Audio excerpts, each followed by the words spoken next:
Ladies and gentlemen, good morning and welcome to Asia Society. If you would kindly please take your seats, we would like to start the program. Thank you.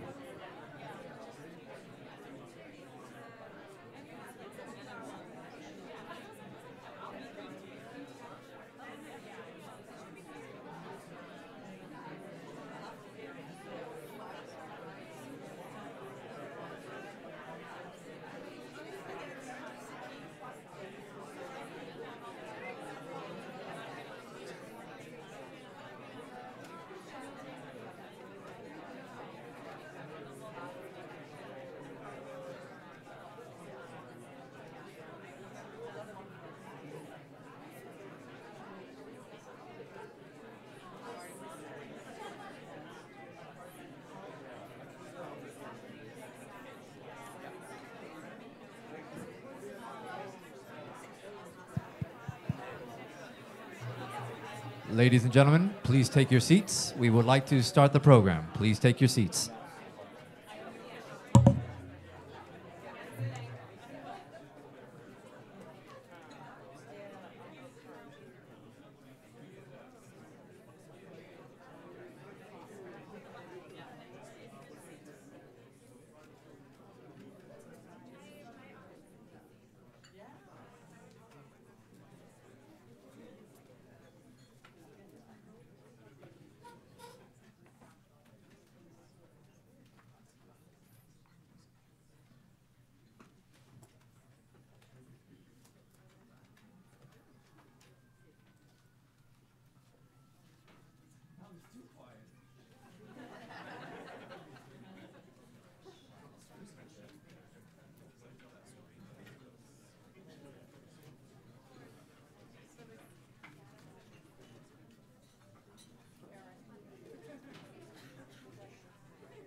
Good morning, everyone. No, it's hard to pull away from the coffee, but it's time to do so.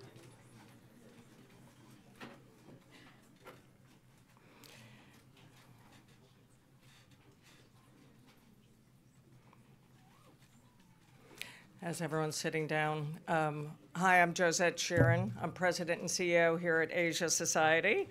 It's great to see new and old friends, but many heroes in this room, heroes of mine, heroes of many of the children around the world who have better opportunities because of you. I always love this time of year, at least in the US, it's when school started, and you'd get your new little pencil box. And at least when I was growing up, you got to pick one new outfit every year. It was for school. And it was so exciting. And here in New York, it's the time when the whole world comes together and tries to do good things together. I was reflecting on the honor of being asked to open by our head of our global education work, Tony Jackson, Dr. Tony Jackson, the amazing Dr. Tony Jackson. And was reflecting back to being on the staff of the president in the year 2000, and the SDGs were being created. And the big debate about what were the 5 most important things and how to do it. And it was the first time there'd ever be a template for the world to all say, these are the priorities. And education was number 2, primary education, and that kind of breakthrough, because at least for a long time, education was viewed as, totally just the purview of nations, and there was nothing to really talk about. And in the US, it's very localized. And I think, as Wendy Kopp has discovered or knew, local communities really do have to own education, but the power also of putting this up on a global stage. And wow, I was reflecting on how far we've come in that short time. And also the new SDGs, the Sustainable Development Goals, really this report that's being launched today is based on SDG 4. and rereading that and the new texture in there and this emphasis on lifelong learning and the quality of learning. So it's not just the quantity and just like, the big effort to increase, the number of schools and access to schools, but all of that. So at least for me, this gathering, these types of gatherings, I actually get emotional because I just remember how far we've come. And this report was, is so important, the work you've been doing to dive in and really help figure out what is the pathway forward to really share the knowledge and share what's important. So, I want to say for Asia Society, I was so proud when I joined Asia Society 5 years ago to discover the deep work that had been happening here for well over a decade by Dr. Jackson and his team, Alexis Menton, where are you? Kate Farmer, Neelam, all of you, just raise your hands because you're amazing. By Tony Jackson's own story, growing up in South Central LA, getting bused to a white school and realizing, wow, there's something called education. It's not what I've been experiencing in my neighborhood.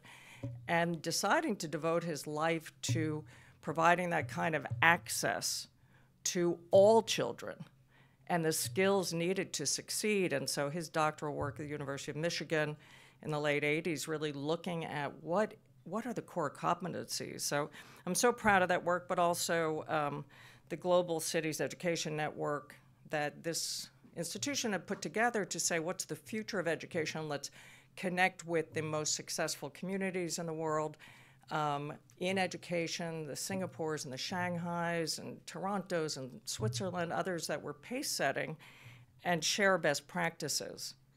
And that network has done things like help transform teacher education in places like Denver and elsewhere. So that idea that we need to connect the best thinkers in the world together. So I think this moment now, at least for us, takes those original partnerships and our ongoing partnerships with the OECD and UNESCO and Harvard and Stanford and those cities, Gates Foundation, Carnegie Corporation, and others, into the networks that all of you have built together, and the incredible work by Gordon Brown, one of my great mentors, and Sarah Brown in this area, and all of you. We know from the Education Commission's 2016 Learning Generation Report that this work still has a long way to go. And in fact, if we look at the trajectory that we're on, we're not on track. By 2030, over 800 million children and young people will still not have the basic skills or qualifications for the modern workforce. This is, to me, about global stability. It is, to me, about global opportunity. It's about everything. It's not disconnected. It's not a side project. This is the core project that, when we read the headlines today, the lack of ability for the rising generation to connect with the skills needed today and the competencies needed today is very much the work of the presidents and prime ministers and leaders of the world to get right. As this commission outlined, to accelerate progress in education, we need to invest in this cross-border learning and sharing, and by developing the infrastructure needed to share the knowledge across borders, best practices and innovations, and then this can come to new geographies and create the kind of global collaborations that can propel everyone forward. With support of the commission, the co-conveners are here today, so I just want to recognize them, along with Asia Society, the Boston Consulting Group. How are you? Here you are. Results for Development, Teach for All, the World Innovation Summit for Education, WISE, and have I said Results for Development? Yeah, everybody. I want to make sure we get full credit in there. And the work you've done to define a framework which will improve this knowledge across all borders.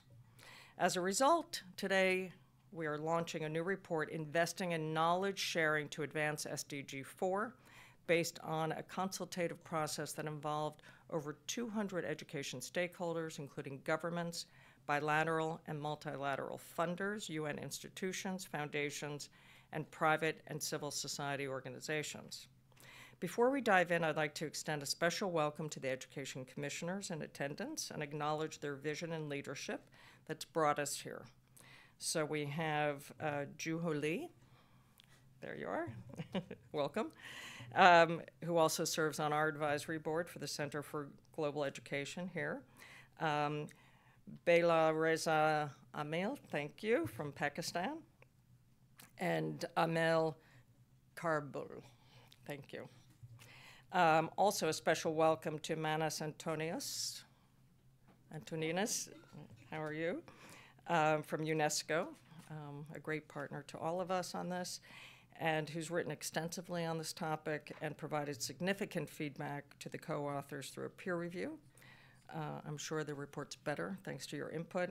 And copy of the Global Education Monitoring Report, which you oversee, will be in the back of the room at the end of this on the global public goods in education. We'd also like to welcome all of our speakers and panelists and give everyone a quick preview of today's program. So first, you're going to hear from Lisbeth Stier, Director of the Education Commission, a great partner to all of us, with thoughts on setting the tone for the important work that's been done here. So great to see you.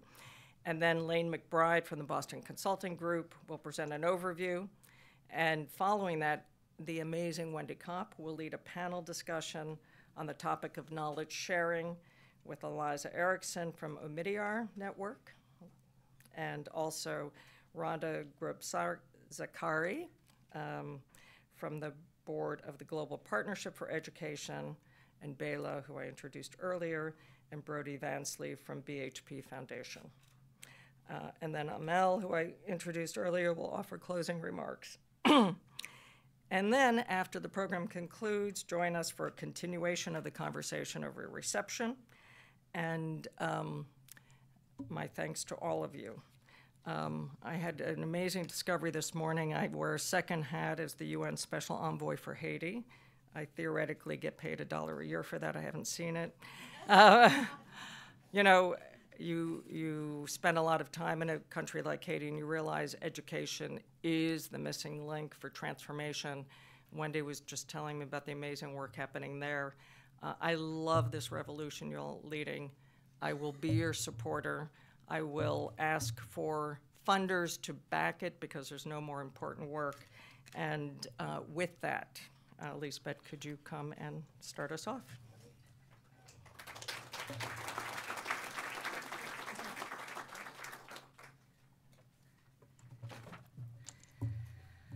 Good morning. Thank you so much, Izette, for this wonderful introduction, and thank you for Asia Society as well to host us here today and bring us all together, give us a wonderful walk up from downtown that really set us off very well for this week. I'd like to also thank the organizations who worked together on this report. This was a great collaborative effort between the organizations that were just mentioned, and that's really wonderful to see. So, as Josette mentioned, in 2016, the Education Commission released its report called The Learning Generation. And in that report, there were 12 recommendations, and we were quite precise about it. And one of them was around the need for greater knowledge sharing and the need to build what we called an ecosystem for education knowledge. Why did we make this recommendation? The Commission was set up to reinvigorate the case for investment in education and to chart a pathway forward to make greater progress.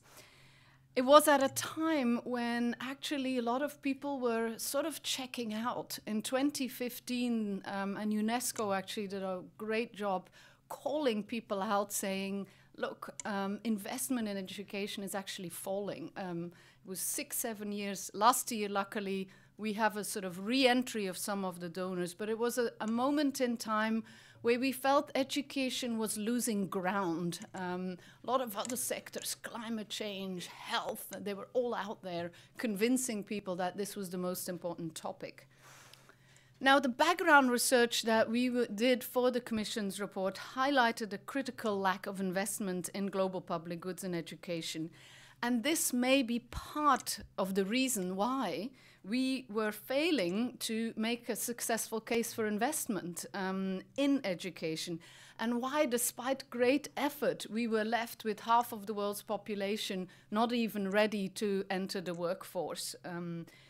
So it was estimated that only 3% of overseas development assistance was spent on global public goods, while in health it's more than 20%. And the World Bank and UNESCO made it really clear what that actually means. It means that in half of the low-income countries, we don't have learning assessments. It means that for over half of all the indicators that we're supposed to be tracking for the SDGs, more than half of the countries don't even have indicators. So we have a lack of knowledge to guide us forward. So we also found that there was a lot of sort of collection of data and gathering, but actually as a community we were not hanging together. There was too much fragmentation, too many things done in silos. So that needed to change as well. So we said, let's call for greater investment in these global public goods within existing institutions and beyond, and also create a vision for this. And we all know that good data and good research is great to help us be more effective. But what this report does is actually say it's not enough. We always think about the next great report and the next great data set we might be, at least as researchers we do. But that's not enough. We need to actually invest on something that's like an infrastructure. We need to think about a supporting infrastructure that consists of certain elements. And that is what this report is actually laying out. It's really trying to look at sort of what are these elements, these ingredients for an effective infrastructure for knowledge creation and knowledge sharing. So when you hear this framework today, you may think, that sounds, maybe some of this sounds obvious. But I really call upon all of us to actually think about, are we implementing the obvious? Are we actually doing what this is setting out? And as a commission, we are asking ourselves this question as well. We ask ourselves this question about even the Learning Generation report. We put a great report out there. Are we doing enough to make sure that the knowledge in there takes hold and that we can work on that? We do it on our Education Workforce Initiative. And when we did our own self-evaluation, we actually found a few areas for improvement. And so I really hope that all of us can look at this and say, well, actually, this could be quite useful if we're very sort of deliberate about looking at these different components and see whether we are doing enough to invest in them. So there's been a lot of momentum over the past year, and I really look forward to continuing working with you on making this vision of a learning generation a reality, of making the vision of an SDG 4 a reality, and working together to create this ecosystem of knowledge and sharing knowledge. So I'd like to introduce Lane McBride, a partner at the Boston Consulting Group, and one of the leaders of this report and the education practice, to present the key findings of the report on behalf of the co-authors. Thank you.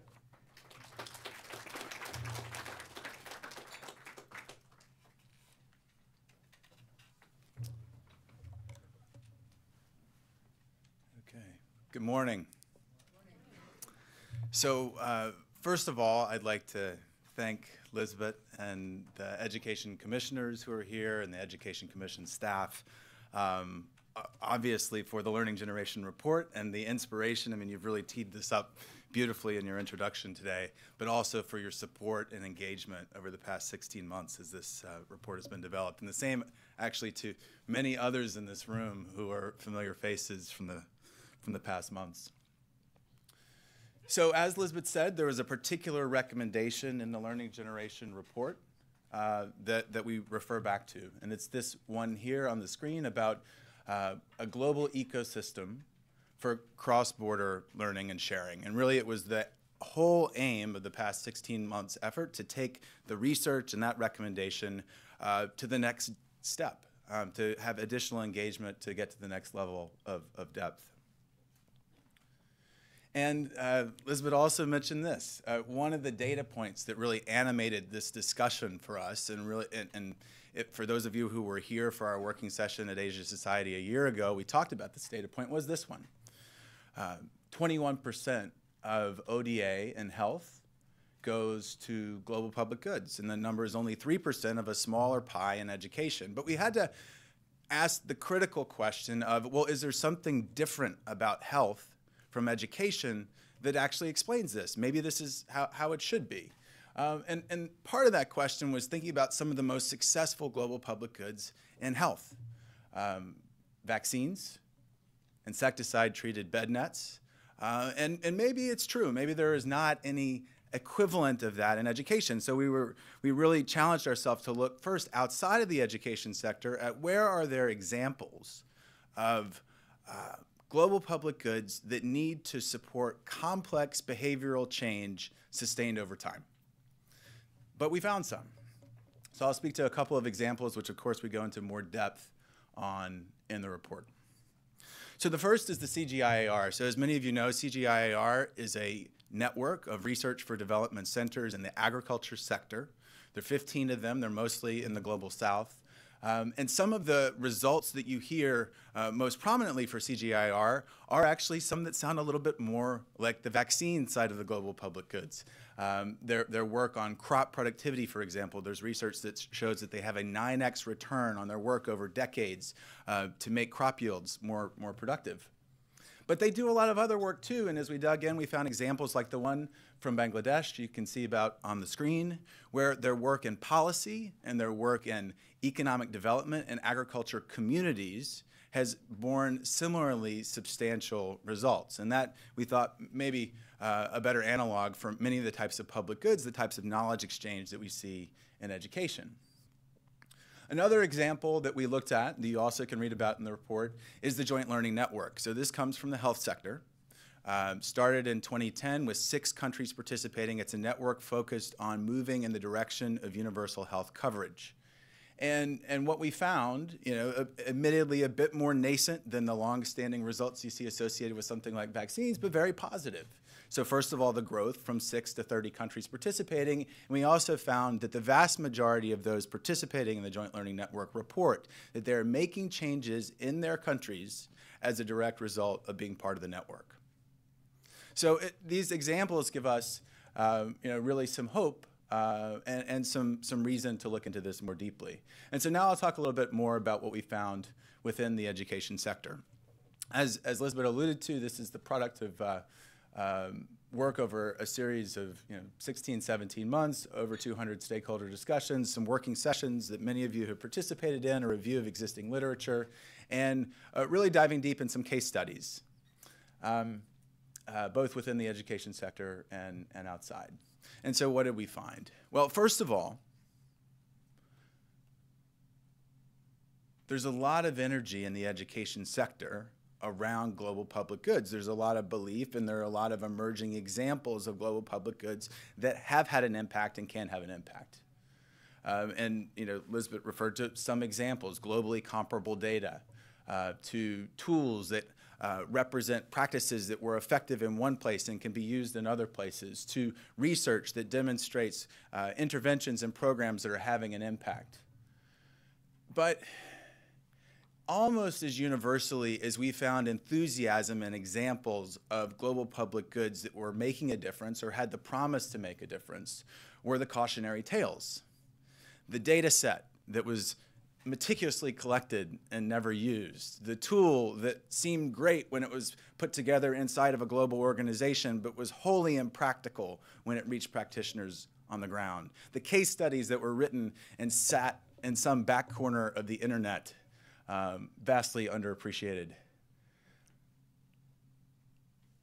And if the story stopped there, it would be somewhat bleak.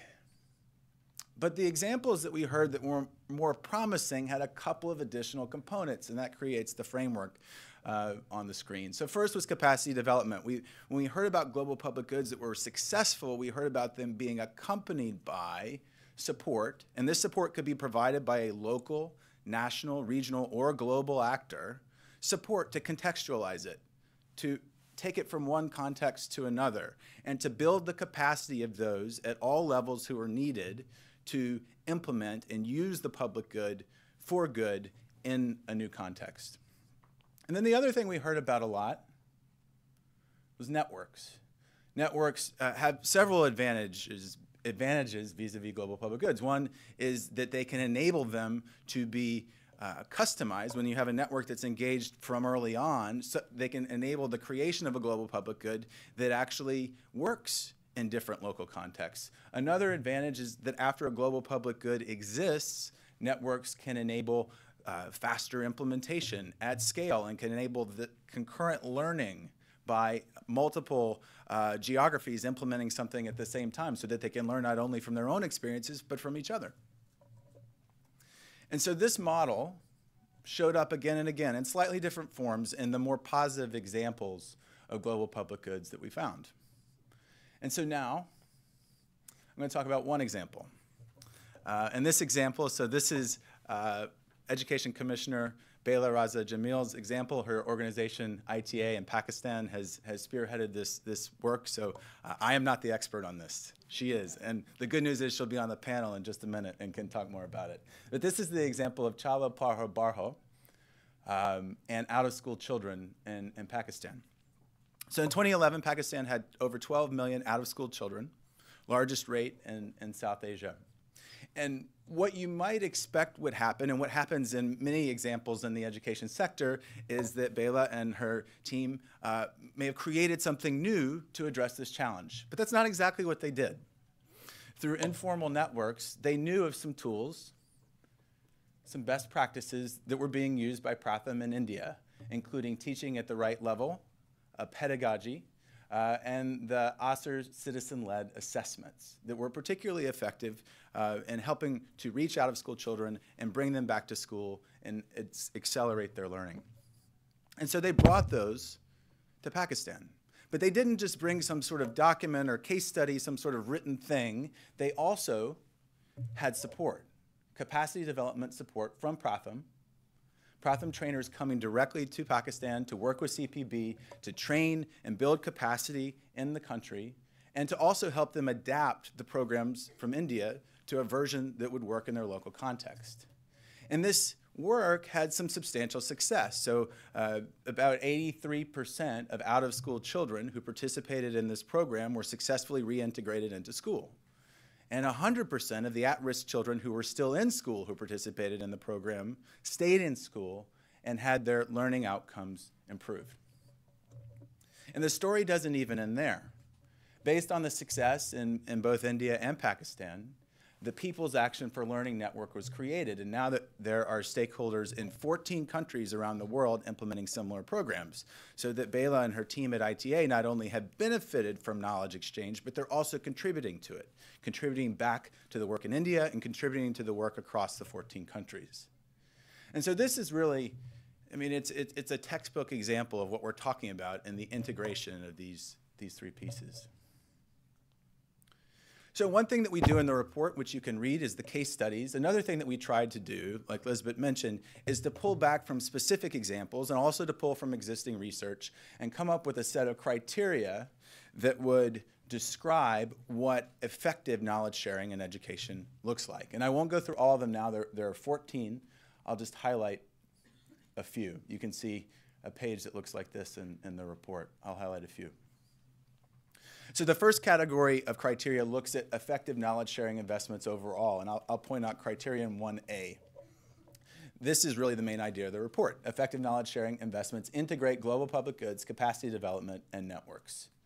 The second category, we have a set of criteria around global public goods specifically, and I'll call out criterion 2A. Impactful global public goods reflect the input of end users. This is exactly what Lisbeth said. This is the blindingly obvious thing that doesn't always happen. I'll go then to criterion 3A in the capacity development section. Catalytic capacity development results from sustained rather than one-off engagement. This is to say that when you invest in a global public good and you invest in a webinar to train the world on how useful this public good is, that's probably not enough. This is about what we know about how adults learn, that adults learn when capacity development is embedded in their day-to-day work and sustained over time. And finally, I'll point out criterion 4A. This is around purposeful networks. And this is to say that networks, the networks that we're talking about are not just affinity groups of generally like-minded individuals, but rather they are individuals and organizations that share a common purpose and are working on similar problems in their own contexts. So I'll summarize. The report calls for more and better investment in knowledge sharing in education. And that means increasing the share of education funding allocated to knowledge sharing. It means better investment, which we would submit is applying the criteria that we've captured in the report. And then this final one, this is particularly for funders, embracing more flexible investment timeframes and alternate approaches to measuring impact. It is true that investments in global knowledge sharing often do not bear fruit on the same timeline as an investment in a singular intervention in a particular place. It's also true that they often require more creativity, a multiple measures approach to measuring their impact. It doesn't mean that the impact can't be measured, but it can be more difficult. But we would put forward that it's worth it. And so finally, what can you do? So we hope everybody will read the report, share it with your networks, react to it, share feedback with us, the co-authors, and you can find a link there. I'm sure it won't be hard to find that after the meeting as well. We will distribute it to everyone. We ask that you look more closely at the case studies that we've highlighted. We really think that they bring the recommendations to life. And finally, we ask that you consider your role, whether your role in the education sector is as a funder or an implementer or something else, but you would consider your role and what you and your organization can do to advance knowledge sharing in education. So with that, that's the summary of the report. I'm going to introduce now Wendy Kopp, CEO of Teach for All, who will introduce our panel.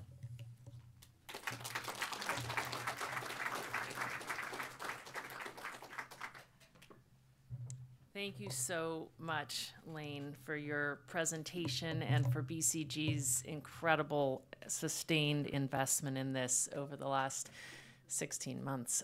It is really hard to imagine how this would have all come together without the incredible people they've allocated to this project and who've done just such high quality work.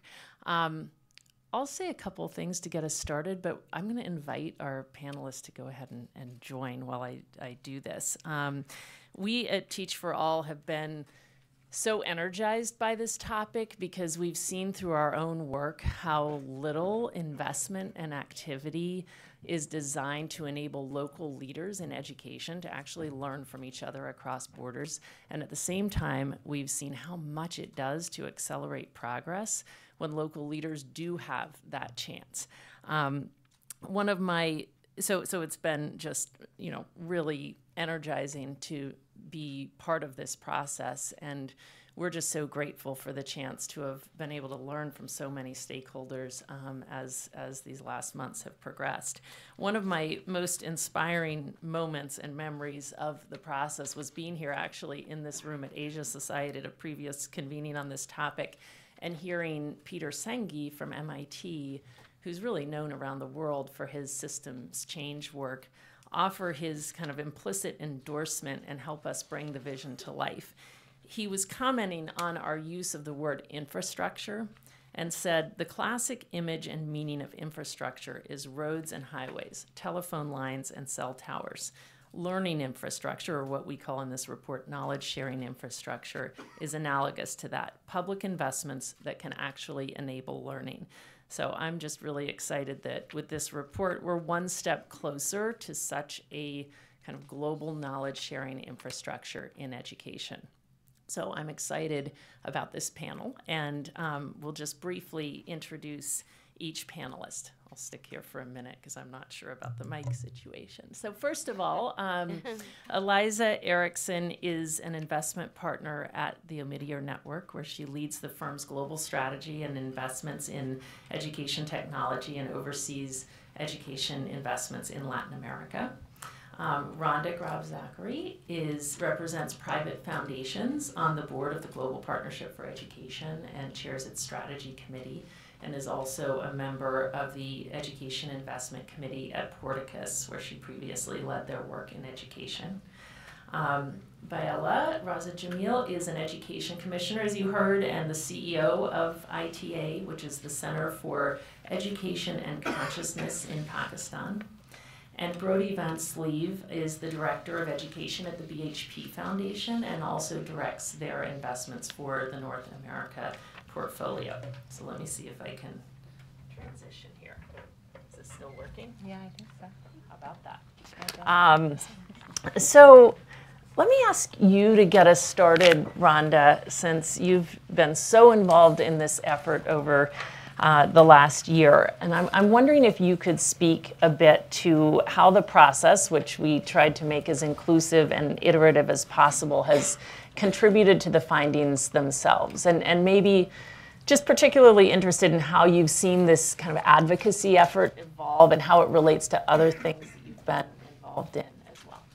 Well, thank you, Wendy, and thanks to everybody for joining today. I wanted to start by, I was asked to reflect also on what this means given my previous background as a healthcare professional, and then I'll speak about the process, as you just asked. I just want to tell you I feel especially thrilled and humbled to be here, because I recognized after reading this report that even though I didn't use the word education ecosystem, the lack of such a system had a lot to do with my transition away from medicine. So my first career was as a neurosurgeon with a complementary focus in neuroscience, developmental neuroscience. And it was really after, while I was pregnant, the recognition of what this deep knowledge of neuroscience means when you see the tremendous gap between what we know about children's learning and development and what is actually used everywhere. Poor and vulnerable, but also not those communities, not those situations. And so I felt a moral obligation to do whatever I could in my own way to try to close this gap.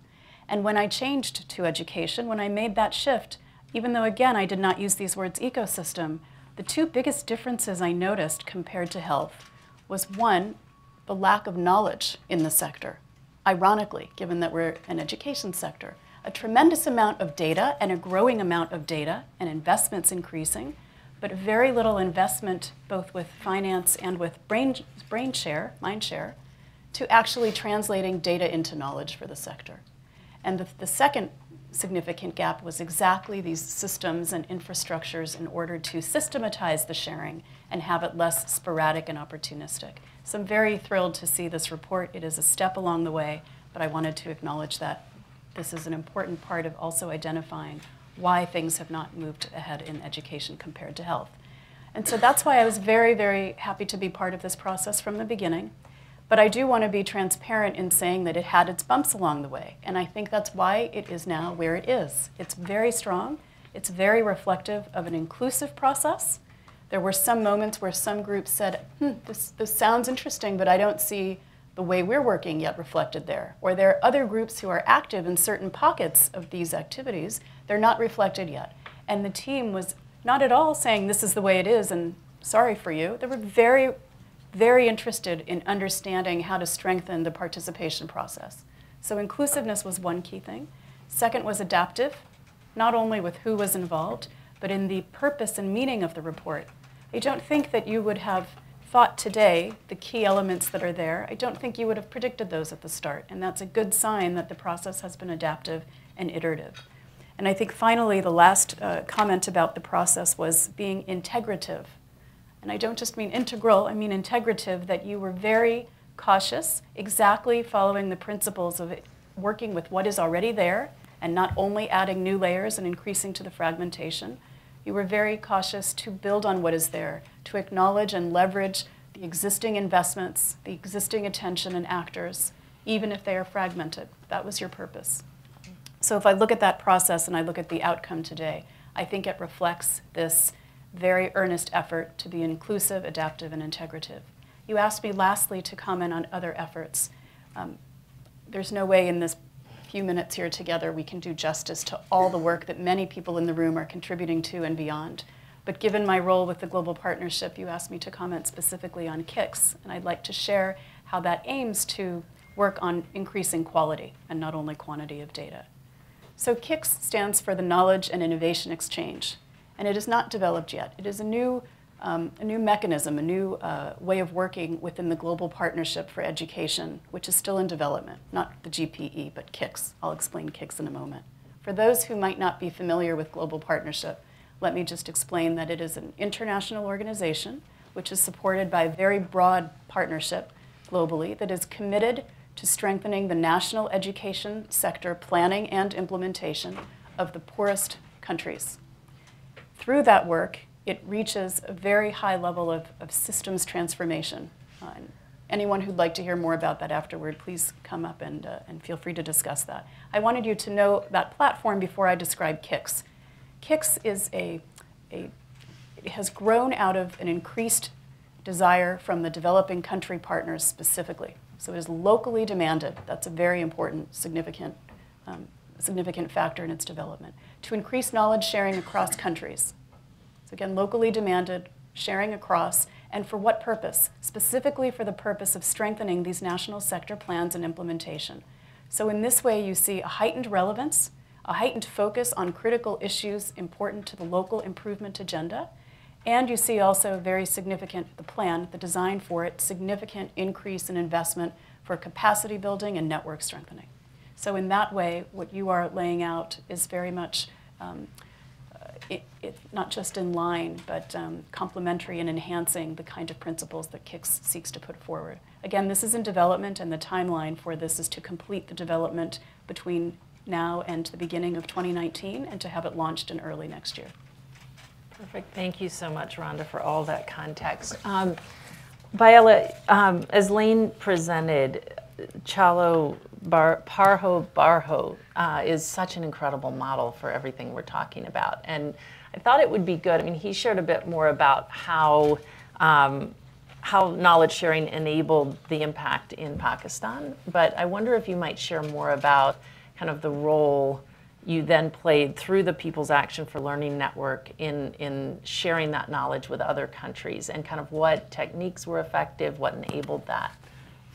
Thank you very much, and I once again want to thank the Asia Society and all partners, especially the Boston Consulting Group, for taking the time to put this together so effectively. And frankly speaking, it was so iterative, even I didn't know how actually it would land on its feet.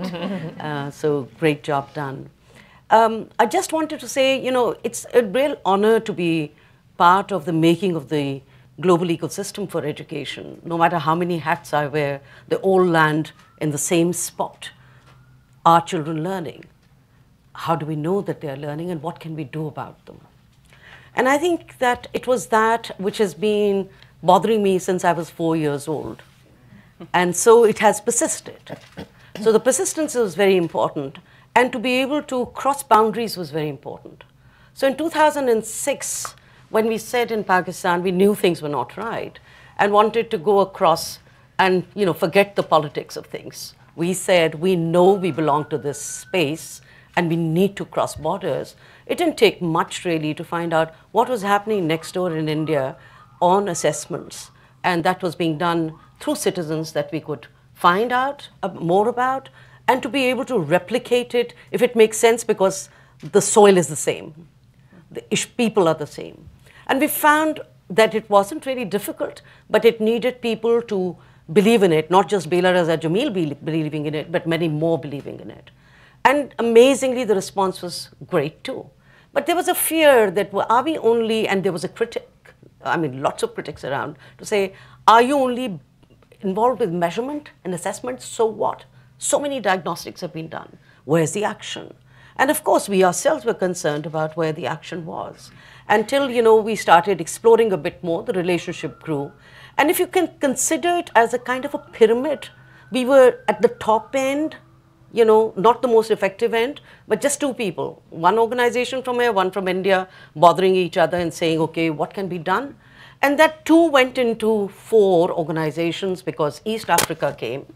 And then 4 went to whatever. And today we have 25 organizations who are involved in teaching at the right level, trying to understand how to adapt it to your local systems. So that's, but that said, we needed other partners too. And, you know, good for Hewlett Foundation then believing and supporting all others, not Pakistan. But it was Pakistan who was the stirrer and said, but we never meet as a family. We don't know what each other is doing. How do we know we can do it better? We never have this transparent, you know, face-to-face meeting. And there started the journey, triggered actually by ITA, to say, really, we want this. And we were like the outlier wanting to become an insider, and we did. And it happened concurrently where we started by 2008, we started the Asar. And by 2011, 10, 11, we started prodding with Chalo Padho Badho, which means let's read and grow. And that was a call for action. And I think it is the whole issue of not just giving calls for action for anything, but really a commitment to open source learning, the notion or nascent notion then of a global public good. If it works for us, why can't it work for many more? But it has to be, as described earlier very well by Lane, that it has to be very systematic. It has to have all the attributes. But with the attributes, a very important aspect is capacity building. And because without that, you just can't take something from one region and put it in another.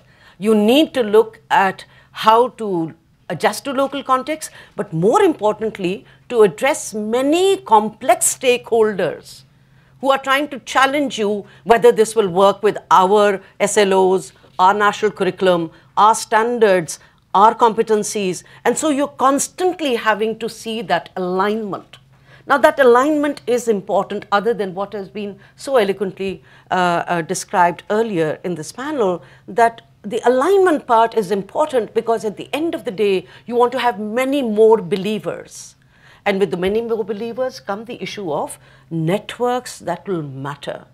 The PAL network that emerged so successfully today with almost 40 members, about 15 for the ASER, the citizen-led assessment work, which is now part of the UIS system as well, but also now 25 other partners on accelerated learning, like Chalo Padho Badho, wanting to take this forward with a lot of excitement, but a lot of responsibility. That's been a process, and a process which is, I think, getting better documented. And this particular case study makes us very conscious as a network that we need to do this documentation with granularity, in terms of different geographies. And as we speak today in South Africa, there will be something happening over there also, because from this network, other networks are also emerging, which we are very proud of. Thank you so much. I mean, I think this is just such a brilliant example of what we're talking about here and how enabling knowledge sharing across borders can drive hugely accelerated impact, and it doesn't happen in enough cases around the world. So thank you for bringing that to life. And can I just say one, so, you know, with almost over 100,000 children reached through this accelerated learning, we've got now many more partners who are believing in it. But we felt it is the right time, because when something is working right, you need to be bold. And you need to be bold irrespective of who will do it. And so as a question of that, I mean, we felt that it is the right time to give a call for 1 million children learning and in school. Because Pakistan has 12 million children at the primary level who are out of school, but 22.8 million children of 5 to 16 years of age who are out of school. And that is an urgent emergency, which this new government has recognized. Yeah, perfect.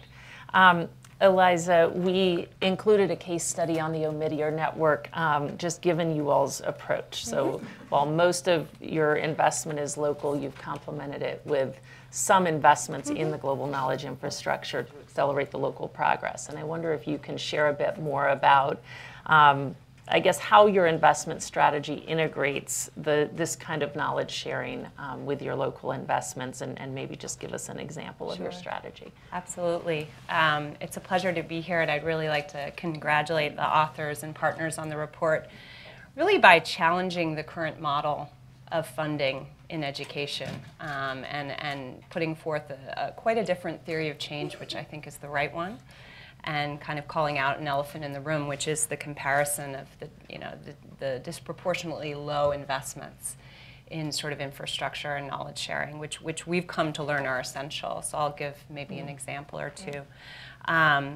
The other thing I'd like to say is we're fairly early in our journey in global education, so I'm somewhat humbled to be in this group of much longer tenured sort of movement builders. So I just like to say that. But we're also quite a unique player in the philanthropic landscape in that we seek to innovate on not just what we fund, but how we fund it. From the very beginning, our founder, Piero Midiar, said, you know, these entrenched problems, the philanthropic wallet is too small, far too small to address sort of the entrenched problems, whether they're in education. We also work in financial inclusion and a variety of other areas. So let's not just bring traditional grant making to bear, but the power of markets, the power of research and development, innovation, technology. And that's not just grant making that makes that happen and grow. In fact, that's just a drop in the bucket. So we actually are one of the few that look at both for-profit and nonprofit solutions to entrenched problems, not without hiccups along the way, but really trying to innovate on the how and not just the what. And some time ago, we came to the not so surprising conclusion, although it seems to elude a lot of funders, that finding and funding local innovation is not enough, completely insufficient. And starting to think about investment in enabling infrastructure and the construction of kind of healthy ecosystems with good, sustainable supply and demand. And this is pretty conceptual, so I am going to go quickly into an example. And it's one I know well because it's the prong of our investment strategy that I manage in what we call equitable ed tech. And the idea is looking at technology that basically provides access and quality for low to moderate income students by supporting teachers, administrators, and a variety of areas. And in Brazil, which is an effort I manage, we started by taking the classic supply side approach. You know, sprinkling basically ed tech solutions, supporting them, finding the best ones with the best efficacy and equity in terms of actually addressing low to moderate income student learning outcomes, but just funding supply. The idea that that would be enough, funding the innovators. And we very, very quickly realized that there were a range of demand side problems in the system.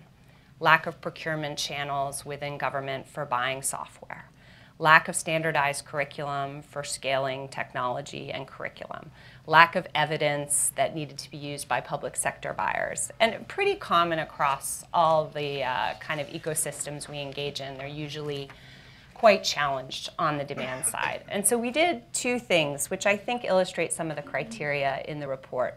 One was we went local with a co-investment partnership, which I proudly think is one of the best philanthropies in education, which is the Lemon Foundation in Brazil. And basically said, we had both been taking a supply side approach and realizing this is not enough.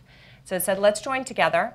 Let's put together a co-investment pool of very flexible capital. We don't know what we're going to do with it, but we're going to diagnose all the demand side problems, not supply side, around really heavy stuff: procurement, evidence, infrastructure, connectivity, stuff that most people stay away from, and particularly in light of an incredible window of opportunity with the national learning standards. So Brazil's first set of national learning standards are in the process of implementation. They're called the Base Comum. And we basically said we're going to go for that side of the issue, which are long entrenched issues, and as was said, aren't going to be solved in even a matter of years. And then the other thing we looked at, which relates to knowledge sharing, is basically, let's look at a set of countries that are somewhat comparable in terms of their demographics. They're fairly middle income, but with massive inequality. Some have brought equitable ed tech to their populations, say in parts of China.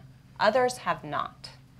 So what are the key interventions? Let's really be honest about what unleashed this and then let's perhaps bring this across a number of countries. So it doesn't just remain in Brazil locked up.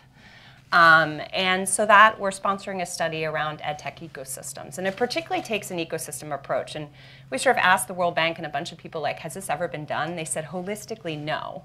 Basically, people count up the private investments, or they look at the government side. They don't look at a three-sector approach around ecosystems. And so we're going to share that. And particularly around South-South sort of knowledge sharing, like what has worked. We're not going to look too much at the global North in terms of evaluating. So kind of some of the key ingredients of the approach are really starting local, not global, sort of with robust partners that will tell you what's going on and can kind of partner with you. Then be flexible on the how, which was mentioned, the kind of support you provide, how long you demand to see results. And believe me, my board is asking me, like, Eliza, are you insane? Like, how long is this going to take? I was like, I really don't know. But if we don't do it and join with others, then who? And then finally step back and consider, as I said, the harder work behind funding innovation to really see what is necessary for systems change. So those are kind of some of the ingredients. Great, thank you so much. So helpful to hear these specific examples. And Brody, BHP Foundation has recently announced $52 million of investment in an education equity program over the coming few years. And you've chosen to invest in 4 initiatives that are undertaking to build pieces of the knowledge sharing infrastructure. We're very grateful that Teach for All is one of those. But I wonder if you can share a bit about what led you to focus on investing in kind of growing the knowledge sharing infrastructure. Great. Thank you, and I'd also like to start by echoing the sentiments of the other panelists, and it's a great report, and thank you for the opportunity to participate in this conversation. I think just before I start, Wendy, I might just set some context, because for many of you in the room, you may not know who BHP is or BHP Foundation, so it's important that maybe we touch on that. We are a new organisation. We're about only a few years old, the foundation itself, but we're funded by a global leader in the resourcing sector. So BHP has been around for 130 years. It's an Australian-based company with a global footprint, and so that's an important part, I think, to the conversation, because as a new foundation, we moved into identifying that we wanted to invest in the global education challenge and agenda, but we recognised as a very new entrant, we didn't have the expertise. We didn't want to pretend we were experts in this space. So the first thing that we did was actually pause. We started with the blank canvas. We paused and we actually connected and essentially built our networks. We engaged for about 12 months, 6 to 12 months, connected with anyone and everyone that we could, asked for recommendations similar to this process, asked for people to share with us who we should contact, help us connect with others, and spent time just understanding the landscape. It was fortuitous as well. At the same time we started that process, the Learning Generation report came out, and we were very lucky to have Justin Van Fleet participate and help shape and guide us in those conversations as well. It gave us a fantastic starting place to understand and align with a global strategy or a global effort. So that started in a really good, started us in a really good place. And then we were lucky enough to meet with the likes of Wendy and Rebecca Winthrop and Sir Kevin Collins from the UK, SUMA, about 30 different organisations to help us understand, first and foremost, what our unique offering was. We understand there's lots of people investing in education and lots of people doing a lot of great work, but what was it that we could do that would make our contribution a meaningful contribution and leverage the unique offering that we had as an organisation and as a foundation. And so if we stopped and we thought about who we were as a foundation and organisation, we have 130 years in the commercial environment landscape. We have, every day we work in the space of effectiveness, efficiency, return on investment, improvement. And so how could we take that and add more value to the contribution that we wanted to make? And we also didn't want to just make a financial contribution. We understood and recognised that we had a lot more to offer than just the financial contribution. So how could we bring the expertise that we had as an organisation, the resources that we had, the influence and capacity and capability that we had, how could we bring that into the conversation as well?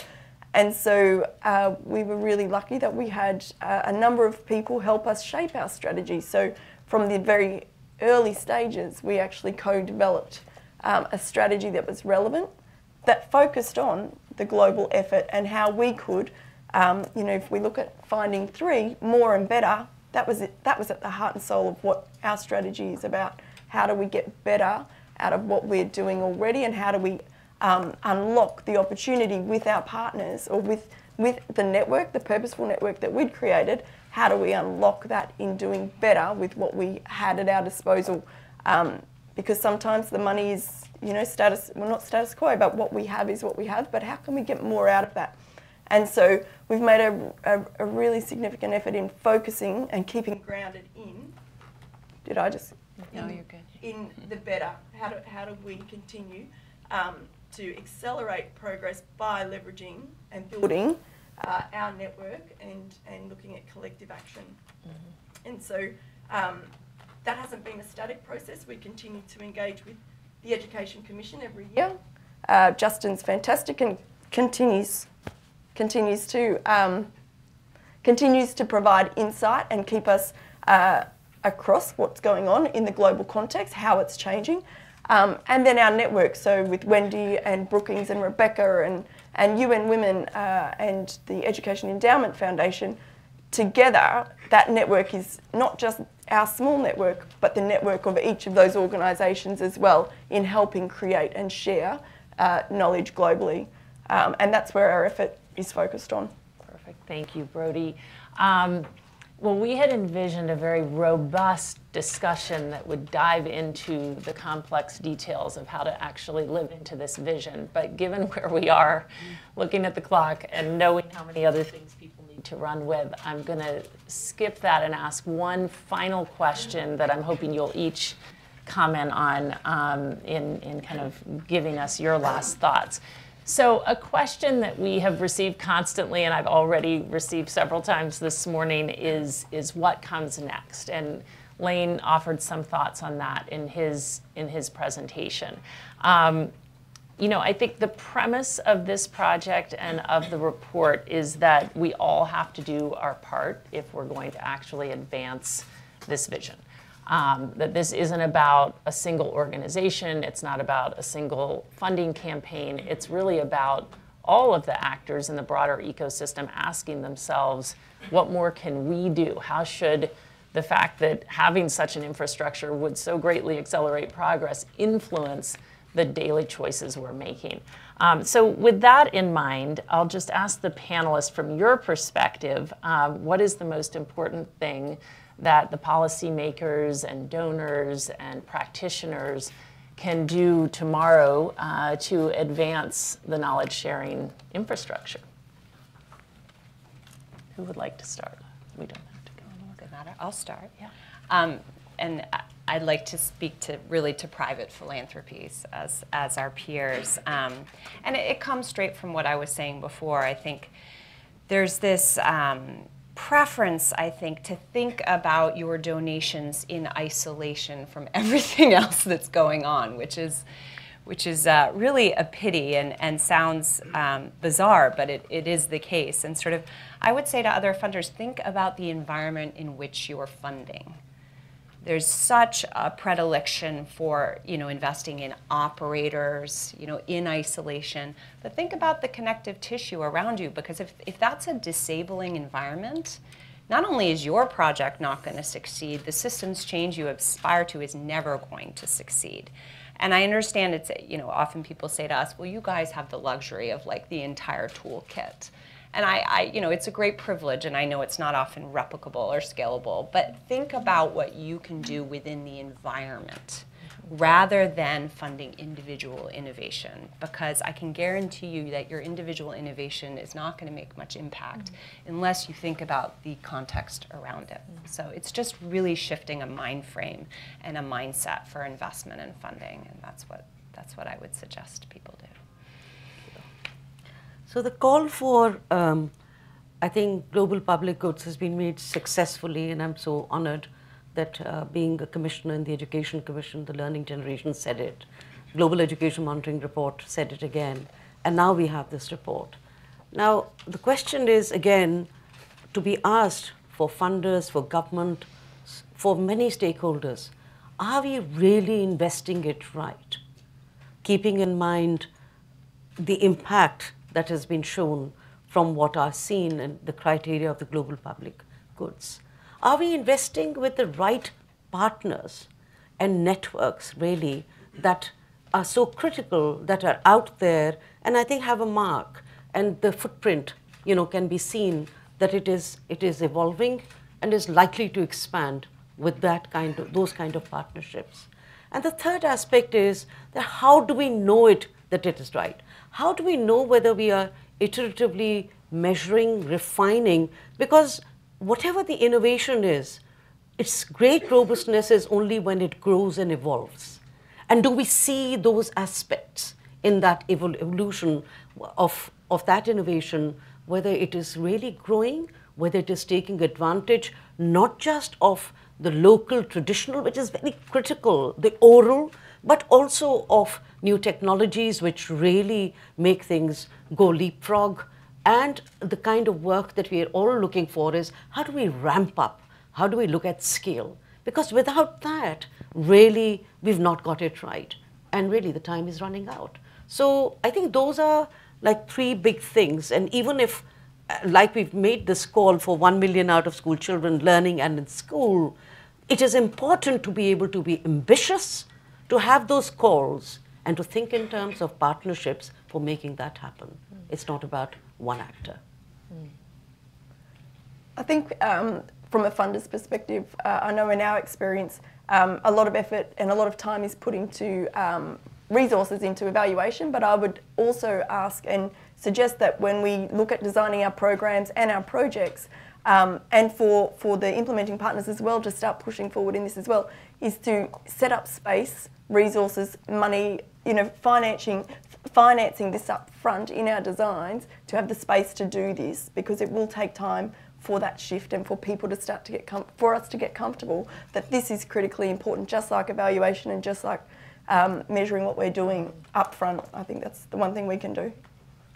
So if I come back to the comparison with healthcare, one thing I didn't mention in the interest of time was a cultural difference, and it's in medicine, this embedded value of continuous improvement. That you start from the best practices, and it would be morally reprehensible if a physician proposed to treat you based on old, outdated knowledge. So with that, when you ask what's next, I would challenge each of us, whatever kind of organization we're in, to make the commitment for best practices, good practices being the starting point of our work and not the end product. Do we know what's come before? Do we understand what's failed, what's succeeded, and why? Are we protecting and committing the right level of funding, not for a report at the end, but really for the activities that both strengthen the systems we're talking about needing, but also help that knowledge get into the hands of who can best use it? And I think in that way, if we make this moral commitment to continuous improvement as a group, we can make strides in helping the recommendations to actually have traction. Well, thank you so much for all those thoughts, and I know that's a discussion we're hoping will continue, and we're looking forward to hearing really from all of you with your thoughts about what should come next. Thank you so much to our wonderful panelists, and I'll now introduce Amel Karbul, who, as you know, is an education commissioner and is the CEO of the Education Outcomes Fund for Africa and the Middle East, and who has been really deeply involved in this effort over the last many months. So I'll ask you to join us, and we can